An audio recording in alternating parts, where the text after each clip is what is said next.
वळ्यात पुढील बातमीकडे. गाडी पार्किंगच्या पैशावरून वखार भागात एकावर चाकू हल्ला झाला. ही घटना रविवारी रात्री 11:30 वाजता घडली आहे. या प्रकरणी संकेत संभाजी पाटील व वर्ष 27 राहणार मंगसुळी तालुका कागवाड यांनी विश्रामबाग पोलीस ठाण्यात तक्रार दाखल केली आहे.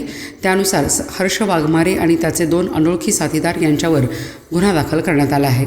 फिर्यादी आणि फिर्यादीचे मित्र त्यांच्या 4चाकी गाडीमधून जात असताना त्यांनी त्यांची गाडी नवीन वसाहत टिंबर एरिया स्वस्तिक काट्याजवळ उभी करून ते लघुशंकेसाठी थांबवले असताना संशयित हर्ष वाघमारे आणि त्याचे 2 अनोळखी साथीदार हे गाडीजवळ आले. त्यांनी फिर्यादीकडे गाडी पार्किंगचे पैसे मागण्यावरून संशयित हर्ष वाघमारे यांनी त्यांच्या कमरेला लावलेल्या चाकूसारख्या हत्याराने फिर्यादीच्या डोक्यात उजव्या बाजूस वार करून फिर्यादीस जखमी केले. तर त्याचे अन्य 2 साथीदार यांनी फिर्यादीस शिवीगाळ दमदाटी करून लाथाबुक्क्यांनी मारहाण केली आहे, असे फिर्यादीने विश्रामबाग पोलीस ठाण्यातील तक्रारीत म्हटले. त्यानुसार पोलिसांनी तिघांविरोधात गुन्हा दाखल करून पोलीस पुढील तपास करत आहेत.